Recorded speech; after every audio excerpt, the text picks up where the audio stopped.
ایک لیڈر اٹھا جو ان کا لیڈر بنا جس کا نام تھا سائرس دی گریٹ، سائرس اعظم۔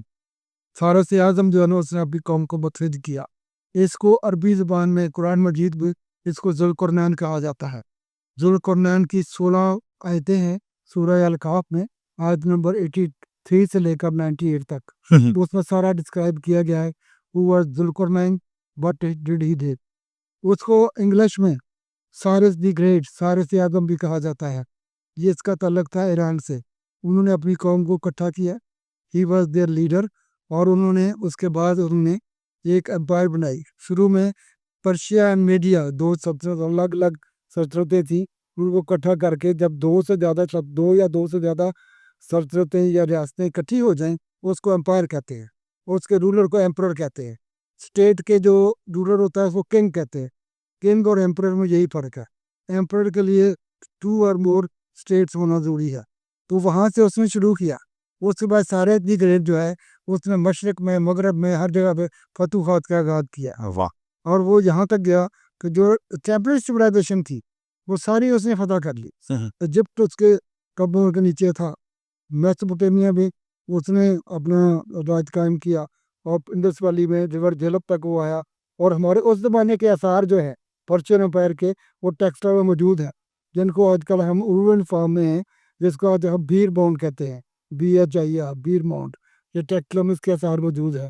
اس کے ساتھ گریس کے انفلوئنس کے آثار بھی موجود ہیں، اور جو ہماری تھی موریین امپائر ان کے بھی موجود ہیں، لیکن آج ہم پرشین کی بات کر رہے ہیں تو یہاں تک پورے موجود ہے، کیونکہ جب تک ایویڈنس نہ ہو سرفس کے اوپر بچو بہتر زبانی ہوتی، تو پرشین امپائر جو ہے نا دور دور تک پھیلی ہوئی تھی۔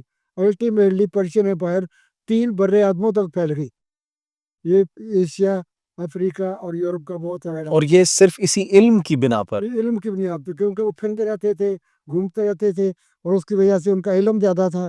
باقی لوگ اپنے اپنے گھروں میں بند تھے، وہ سوچتے نہیں تھے۔ انہوں نے سوچا کہ یہ ایجپشن کیا کرتے ہیں، میسوپوٹیمین کے پاس کون سی اسٹرینتھ ہے، اور انڈس ویلی والے کیا ان کی اسٹرینتھ کیا ہے، یہ سب سے انہیں لرن کیا۔ حالانکہ وہ علم کی ایک مطلب پیاس ان کے اندر موجود تھی۔ آج ہمارے پاس ایزی ایکسیس ہے سیل فونز میں، ہمارے پاس ایک کلک ہے، لیکن ان کے اندر وہ اس ٹائم پہ ٹریول کرنے کی جس طریقے سے آپ بتا رہے ہیں، وہ ان کے اندر ایک پیاس موجود تھی علم کو حاصل کرنے کی۔ دیٹس دی ریزن وہ اتنے کامیاب ہوئے۔ وہ علم ہی تھا جس میں ذوالقرنین کو 3 برے اعظموں کا جو ہے نا بادشاہ بنا دیا، ایمپرر بنا دیا، شہنشاہ بنا دیا۔ واہ! اب جو یہ ذوالقرنین ہے، یہ سائرس دی اعظم ہے، سائرس دی گریٹ، یہ اتنا رحم دل اور عادل بادشاہ تھا جس کی قرآن بھی ضروری تعریف کی ہے کہ اس نے لوگوں کی خدمت کی، بہت سو کچھ کیا۔ اس نے جب فتوحات کرتا ہوا پہنچا عراق میں، بیبیلون میں، وہ وہاں پہ یہودیوں کو جو کہ قید تھے 100 سال سے، ان کو اس نے آزاد کیا۔ یہودی آدمی اس کا ذکر کرتے ہیں کہ اس نے ہمارے پہ مہربانی کی ہے۔ باہر قیدیوں پہ، اس سے پہلے بخت نصر ایک بادشاہ تھا عراق کا، اس نے اسرائیل کو فتح کر کے فلسطین کے علاقے کو تو یہودیوں کو قید کر کے بابل لے آیا تھا۔ بابل و نینوا کی تہذیب میں جو کہا جاتا ہے عام طرح سے، ریور یوفریٹ کے اوپر ہے بابا، پرانا شہر ہے، تو وہاں سے ان کو بھی آزاد کروایا کہ یہ بھی اپنے گاؤں واپس جائے، اپنے علاقے میں۔ علم کی بنیاد پر بڑی بڑی ریاستیں بنی ہیں، بڑی بڑی سلطنتوں کا قیام ہم نے دیکھا، لیکن سر ہم دیکھتے ہیں آج ہماری نوجوان نسل جو ہے وہ علم سے بڑی دور دکھائی دیتی ہے، تو وجوہات کیا ہیں؟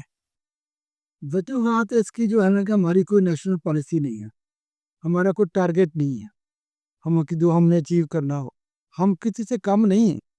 ہمارے نوجوان یہیں سے جب جاتے ہیں یورپ میں، انگلینڈ میں PhD کرنے اور پڑھنے کے لیے، تو وہ کسی سے کم نہیں ہوتے۔ میرا اپنا تجربہ جو ایسا ہے کہ میں جس یونیورسٹی میں گیا تھا، I was leader of all students جو PhD کرنے مختلف ملکوں سے آئے تھے۔ میں تو ایک پاکستانی تھا، 3 سال میں نے انہیں کا ریپرزینٹیٹر میں ہی رہا، ہر قسم کی چیزیں۔ لیکن یہاں پہ جب ہم آتے ہیں پاکستان میں تو ہم اس چیز کو غور نہیں کرتے۔ ایک learning is important, continuous learning ہونی چاہیے، اور اس کے نتیجے میں نئی چیزیں دیکھیں آپ، ریسرچ ہو، انوویشن ہو، ڈسکوری ہو۔ اس کائنات میں بہت سے راز پوشیدہ ہیں، وہ ہم ڈسکور کریں تو پھر ابھی ہم بات کر رہے تھے ذوالقرنین کی۔ ذوالقرنین کی جو نمایاں چیزیں ہیں ان میں سے ایک وال آف گارگن ہے، گورگان، وال آف گورگان۔ وال آف گورگان جو ہے یہ ایسے علاقے میں ہے کہ جو ہے کیسپین سی، ایران کے شمال میں کیسپین سی سے شروع ہو کے ایسٹ کی طرف 200 کلومیٹر تک لمبی وال ہے۔ اب یہ گر چکی ہوئی ہے، لیکن قرآن میں بھی اس کا مینشن ہے, ہسٹری میں بھی اس کا مینشن ہے, گریک ہسٹورین بھی اس کو بیان کرتے ہیں. لیکن اس کے اوپر جو قرآن کی یہ سورہ آیات میں نے مینشن کی ہیں, اس کے اوپر لوگوں نے بڑی ریسرچ کی, بہت سے مفسرین نے اس میں مغرب باری کی. وہ کبھی کہتا تھا یہ جو دیوار ہے, عظیم دیوار, یہ وال آف چائنا ہے, گریٹ وال آف چائنا ہے, اس کا جو بادشاہ ہے وہ چین کا بادشاہ تھا, کوئی کہتا ہے اسکندر اعظم ہے. الٹیمیٹلی آرکیالوجسٹ نے یہ مسئلہ حل کیا, اور دوسرے کوئی دانشوروں نے جنہوں نے اس کو راز کھولا سارا تھا, یہ سونا ہے تو بنیاد بنا کے اسی کی روشنی میں انہوں نے دیکھا یہ وال آف گورگن ہے. یہ پہاڑی علاقہ ہے ایران کے شمار میں, اتنے اونچے نیچے پہاڑ ہیں, اور بیچ میں دگ زیگ درے ہیں, بیچ میں دو پہاڑوں کے بیچ میں ڈفرینٹ پاسز ہیں. ادھر سے لوگ آ کے سرحدی علاقوں کے لوگوں کو لوٹتے تھے, جن کو گاؤز مگاؤ کہا جاتا ہے. اس کو وال آف گارگ بھی کہتے ہیں, یاجوج ماجوج دوسرے لفظوں میں. اچھا. تو یہ لوگ ادھر سے آتے تھے, منگولین نیشن نارتھ سے, ان کو لوٹتے تھے. ان لوگوں نے ذوالقرنین سے شکایت کی کہ آپ میرے بادشاہ ہیں, بڑے رحمتر بادشاہ ہیں, ہمیں ان ڈاکوؤں سے بچائیں. یاجوج ماجوج جن کو کہا. یاجوج ماجوج. اب یاجوج ماجوج کے پتہ نہیں کی وہی لوگوں نے ترجمے اور تصریح کی ہوئی ہیں وداؤٹ نالج جیوگرافی اور سب کچھ. اب وہ ہے کہ ذوالقرنین نے ان کو کہا کہ آپ مین پاور پرووائڈ کریں, مٹیریل بنا دیتا ہوں, میں دیوار بنا دیتا ہوں. یہ بہت بڑی دیوار نہیں تھے, چنانچہ انہوں نے کیسپین سی علاقے ایسٹ کی طرف 200 کلومیٹر تک دیوار بنائی. یہ دیوار جو ہے جگ زیگ ہے. اس میں آرکیالوجسٹ نے جب اس کو ڈسکور کیا, کیونکہ ڈورنڈ ہے آج کا دیوار موجود نہیں ہے لیکن اس کے آثار موجود ہے, تو یہ دیوار جو ہے نا اوپر سے جب اس کا لیتے ہیں اور بھی اوپر سے بوڑتے اس کو تصویر لیتے ہیں دیوار کی, تو وہ جگ زیگ ایک سانپ کی شکل کی ہو جاتی ہے. تو آرکیالوجسٹ نے اس کا نام رکھا ہے snake, red snake. Red snake red اس لیے رکھا ہے کہ سرخ اینٹوں سے بنی ہوئی تھی, اوپر سے ایریل ویو رہے تو سنیک ٹائپ بن جاتا ہے. آپ بھی ریڈ سنیک کو سرچ کریں گے تو آپ کو سمجھ بے شمار نقشے آ جائیں گے. ریڈ سنیک, وال آف گورگن. وال آف گورگن اس کو اس لیے کہتے ہیں, اس علاقے میں چھوٹی چھوٹی بستیاں تھیں. یہ ایک نسبتاً بڑی بستی تھی, ایک لینڈ مارک تھا, اس کو وال آف گورگن بھی اس کو کہتے ہیں. تو یہ یاجوج ماجوج سے بچنے کے لیے حضرت ذوالقرنین نے تعمیر کی تھی. یہ تعمیر کی تھی. یہ دوار جو نے بتایا ہے 200 کلومیٹر لمبی تھی. اس کے اوپر 38 فورٹریسز تھے, قلعے تھے, جس کی ان کی حفاظت کے لیے جہاں پہ ان کے گارڈ ہوتے تھے لوگوں کو دیکھنے کے لیے, قابلہ کرنے کے لیے روایت بھی. تو اور تیسری چیز یہ ہے کہ اس کی جو اوپر سے چوڑائی تھی, وہ اس کی چوڑائی جو تھی 20 میٹر سے لے کر 33 میٹر تک, یعنی کہ 2 گھوڑا گاڑیاں آمنے سامنے سے گزر سکتی تھی. اس قدر عظیم دیوار جو تھی. یہ ساری انفارمیشن موجود ہے, لیکن اس وقت دیوار ٹوٹی پھوٹی ہے, اس کے یہ فورٹریسز کے اثار بھی موجود ہیں, باقی چیزیں بھی ہیں. یہ ہمیں انسپائر کرتی ہیں کہ کس طرح سے ایک ایسی قوم جو کہ خانہ بدوش تھی, جس پاس کوئی ریسورسز نہیں تھے, جن کا کوئی ایسا امپورٹنٹ شہر نہیں تھا, اور وہ انہوں نے یہ کیا سارا کچھ. انہوں نے دیوار بھی بنائی, لوگوں کو تحفظ بھی دیا, اور انہوں نے ساری دنیا بھی فتح کی. اور ابھی ہے مشرق سے مغرب, مغرب سے مشرق لکھا ہوا ہے سارے کتابوں میں. وہ جل جاتا تھا, فتوحات ہوتی تھی. اور اس میں وہ ایک ذوالقرنین, ہم تو دوسرے بادشاہ مناور ہیں, وہ ظالم بادشاہوں کے نام سے مشہور ہے. ذوالقرنین کے کھاتے میں کوئی جرم نہیں ہے, ان قوموں پہ ظلم نہیں کیا, ان کو اپنے ساتھ بلایا ہے. وہ پیغمبر تو نہیں تھا, لیکن قرآن جی جیسی اعلیٰ کتاب نے بھی اس کی تعریف کی ہے کہ وہ بڑا اچھا بادشاہ تھا, اس کو ایک مثال کا طور پیش کیا ہے. ذوالقرنین کا لفظی مطلب ہوتا ہے 2 سینگوں والا, کیونکہ شروع میں اس نے 2 ریاستوں کو اکٹھا کیا تھا, پرشیا اور میڈیا. ایک ریاست پرشیا بڑی تھی, میڈیا والا چھوٹی تھی صاحب. تو اس کا جو تاج تھا وہ بھی 2 سینگوں والا تھا, وہ بھی ڈسکور ہو چکا ہے. 2 سینگوں والا تھا, ایک سینگ بڑا تھا, ایک چھوٹا تھا, یعنی ریپرزینٹنگ دی 2 اسٹیٹس. شروع میں یہ تھا, بعد میں تو وہ مصر تک پہنچ گیا, اس میں کہاں تک پہنچ گیا, بلیک سی تک پہنچ گیا, ترکی یورپ میں زیادہ حل ہوا, ادھر سے آگے داخل ہو, ترکی سے آگے بلغاریہ, اور کہاں پہ گریس تک. یہ چیزیں کیسے پاسبل ہوئی؟ This was only due to knowledge. اچھا سر, ابھی بھی اگر ہم دیکھتے ہیں جس طریقے سے آپ نے بڑا زبردست طریقے سے ایکسپلین کیا, نالج ہی کی بنا پر ہم دیکھتے ہیں کہ ویسٹ کے اندر ترقی ہو رہی ہے, نالج ہی کی بنا پر ہم دیکھتے ہیں کہ یورپ میں ترقی ہو رہی ہے. لیکن یہاں پر اگر ایشیا کی بات کی جائے تو ساؤتھ ایشیا میں اس طریقے سے ڈیولپمنٹ ہم نہیں دیکھ رہے. تو اس کی بنیادی وجہ بھی نالج کی کمی ہے یا پھر یہاں پر اپرچونٹیز نہیں ملتی؟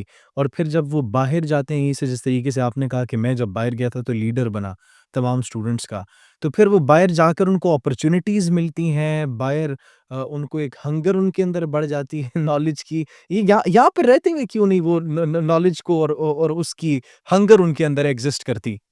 میں نے یہ بات کی ہے کہ جب میں گیا تو یونیورسٹی میں ہوں اسٹوڈنٹس کے اپنے ڈپارٹمنٹ کے کو میں لیڈ کرتا ہوتا تھا، ان کا میں ریپرزینٹیو رہا ہوں۔ میں نے 3.5 سال میں PhD کی ہے مکمل، اور میرے دوست پرووائڈر تھے، بڑا مشکل کام تھا، لیکن 3.5 سالوں میں ڈپارٹمنٹ کے اسٹوڈنٹس کا جو کتنے کے ملکوں سے آئے ہوئے تھے، I was the only Pakistani, تو ان کا سب سے ہر سال جو نا ریپرزینٹیو میں ہی ہوتا تھا۔ تو اس طرح سے میں نے سیکھا کہ ان کے وہاں پہ کیا کہتے وہ چلاتے ہیں، یونیورسٹی کیسے چلاتے ہیں، ڈین کا کیا کام ہوتا ہے، ڈپارٹمنٹ کی اور چیزیں ایکٹیویٹیز کیا ہے، تو مجھے کلوز ہوئی۔ میں کافی عرصہ اس کو ریسرچ کے نام پہ جو تھا ان کا 2 ویکلی پروگرام ہوتا تھا، وہ میں کنڈکٹ کرتا تھا۔ تو یہ چیزیں سیکھنے کی ایک امنگ ہونی چاہیے، تو پھر بڑا آگے چلتا ہے۔ اب اس میں ہم پھر مین کے اوپر آئیں، مجھے جو والا گورگان ہے جو اس میں چار ہوتا ہے، 38 فورٹریس ہے اور 20 to 33 فیٹ کتنا زبردست قسم کا۔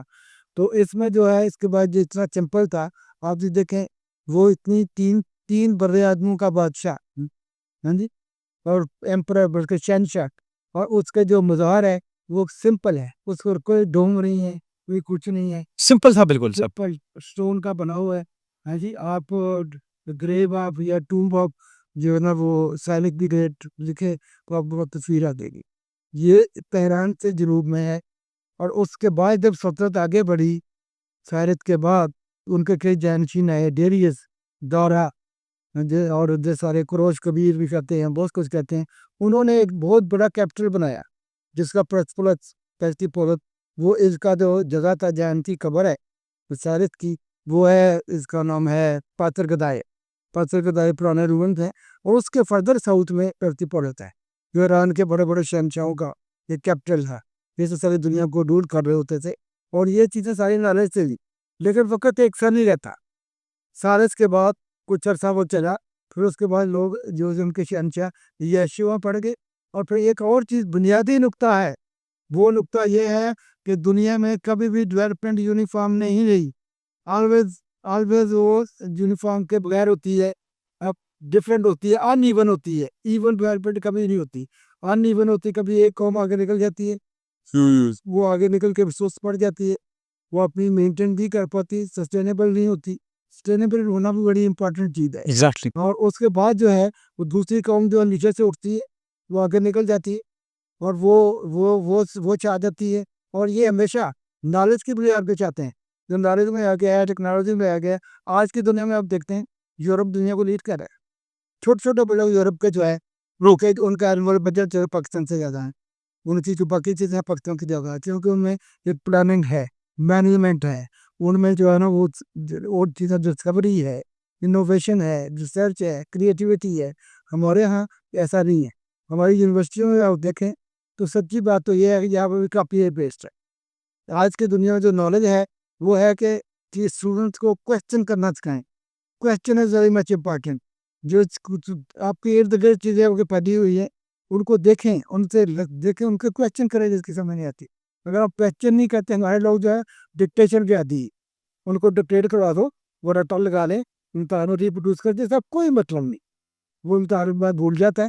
ہم نے ایسے لوگ دیکھے ہیں کہ میں جو ہے دنیا پوزیشن میں جاتا ہوں، آرکیٹیکچر کے جو 17-18 گریڈ کے جو اپلیکنس تھی، تو میں جب ان سے پوچھتا ہوں کہ آپ لوگوں وہ سبجیکٹ کروا دیں، وہ کورس کروا دیں جو آپ نے فرسٹ سیمسٹر میں پڑھے ہیں، بڑی بھی کنبنیت یاد سبجیکٹس نہیں پتا ہوتے۔ یا نام نہیں یاد کہ فرسٹ سیمسٹر میں کیا پڑھے تھے، تو اس میں صرف امتحان پاس کرنے کے لیے کرنا ضروری نہیں پھر سر کیسے؟ وہ ہوتا ہے۔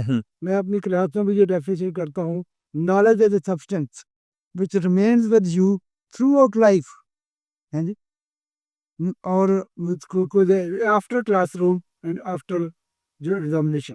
امتحان اپنے پاس کر لیا دل مطلب نالج وہ چیز ہے جو کہ کلاس روم کے بعد اور آپ کے پیپر کے بعد آپ کے پاس موجود رہے. That is actually knowledge.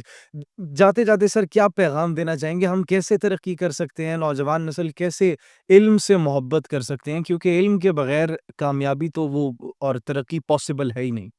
اس میں یہ ہے کہ ہمیں جو ہے نا اپنی ٹارگیٹ سیٹ کرنی چاہیے اور کچھ نہ کچھ کر کے دکھانا اپنی زندگی کا ایک ٹارگیٹ سیٹ کر لیں اور اسی طرف اسی نیشنل لیول پہ نیشنل لیول پہ بھی. اپنے لیول پہ بھی. ٹھیک ہے. اس کا یہ ہے کہ وہ جو ٹارگیٹ ہے وہ اس کو اچیو کرنے کے لیے اپنے فوکس کرنا ہے. ٹھیک ہے. چاہے ایک چھوٹے لیول پہ ہے، چاہے میڈیوکر لیول پہ ہے، چاہے بڑے لیول پہ ہے، ہر لیول پہ ہمیں ایک ٹارگیٹ سیٹ کرنا ہے اور اس ٹارگیٹ کو سیٹ کرنے کے بعد ہم نے اس کو حاصل کرنے کے لیے محنت کرنی ہے.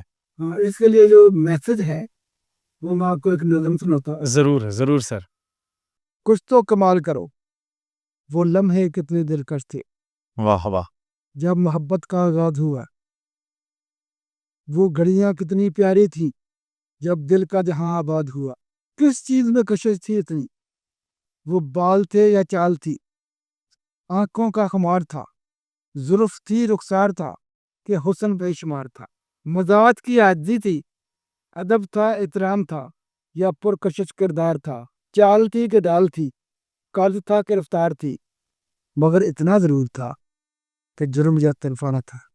دل کو دل سے راہ تھی، نہ کوئی اظہار تھا، یقین تھا اعتبار تھا، ہجر تھا نہ وصال تھا، لیکن عشق با کمال تھا. ہائے ہائے ہائے ہائے ہائے.